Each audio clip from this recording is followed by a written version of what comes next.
One thing I would say, one of the ways that we built Church of the Open Door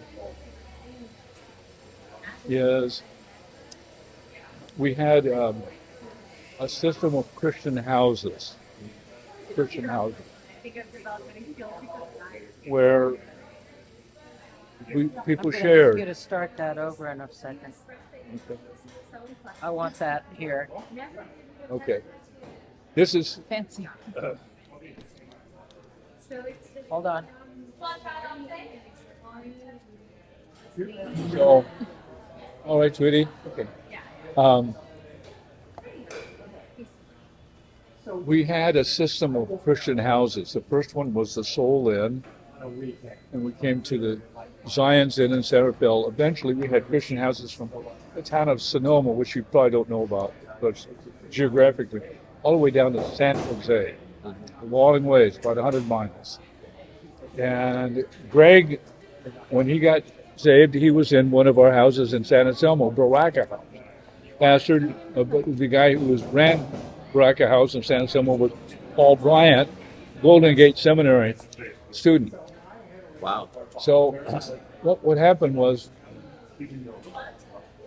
we had the Jesus book. We had all of these people coming to Christ. They would have no place to live, and so we started these Christian houses. A lot of them. I probably had signed leases for 12, 15 of them Yeah. over the course of time, and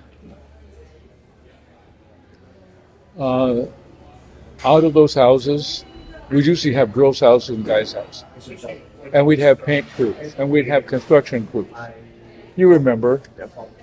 And Peyton. huh? I remember Peyton. You were painting with Kenny Sanders. You were one of the guys.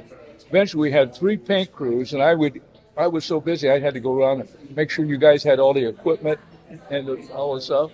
I made the bids and all that stuff. So we had those.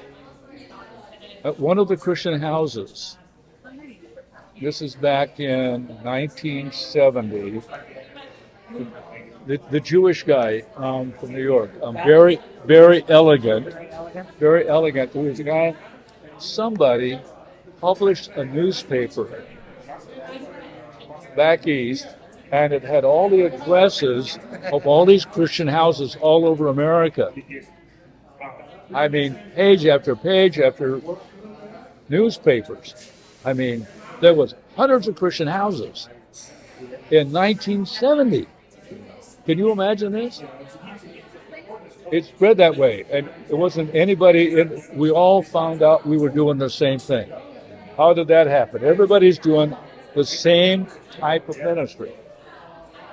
So they published this, and this guy and a friend of his on a motorcycle trip came all the way from the East Coast to West out here, staying at Christian houses. So he came to. We had actually moved Baraka House from San Anselmo to Petaluma to a 6-acre farm. And we had a Bible study there. And one of the days he was there, a couple of days, he was at a Bible study and it was converted. Before he left, he gave us a check for $3,000. We started our first Christian bookstore in San Rafael. And I started, in addition to the bookstore, I started the Marin Christian Counseling Center. I didn't charge any money. Never did. I couldn't because I wasn't licensed. I had to have the THM, and I didn't. Because I walked out on the masters. And I ran that for 10 years.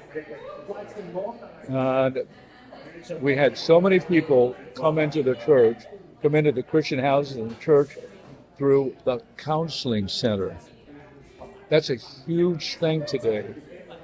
People needing somebody to talk to, somebody who will listen to them, not advise them, listen to them. You know better, as well or better than me.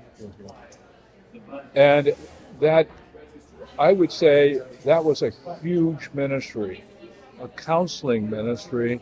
It went perfectly in line with our Christian house ministry.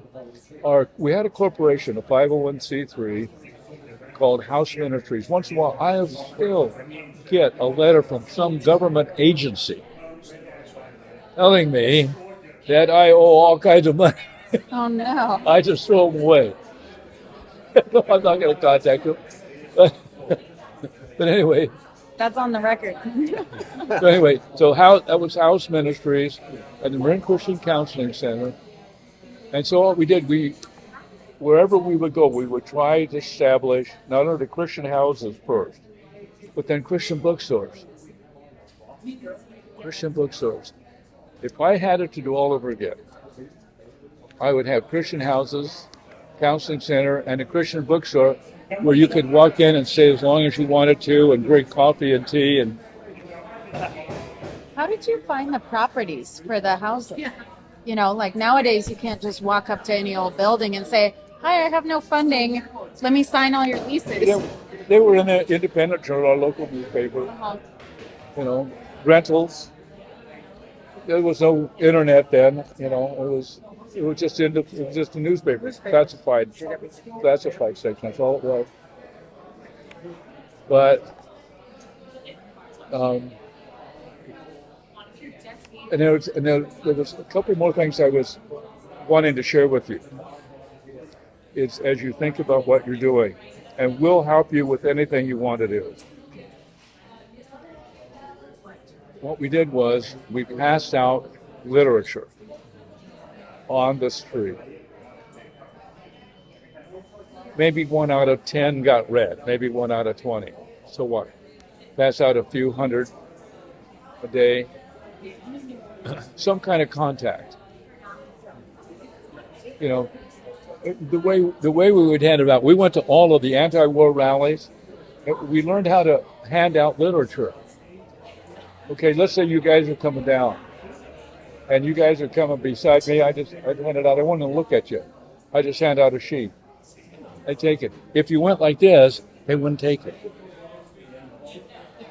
But if you just casually announced, here's one for you. Oh, they'll take it. Do you think that would still fly in the day of technology today? I don't know. It's just it's like if it was like a confrontation almost. It made it easy for them to take it. You weren't going to talk to them. You didn't even have to talk to you. Just handing that. Juice for Jesus says a lot of that out too.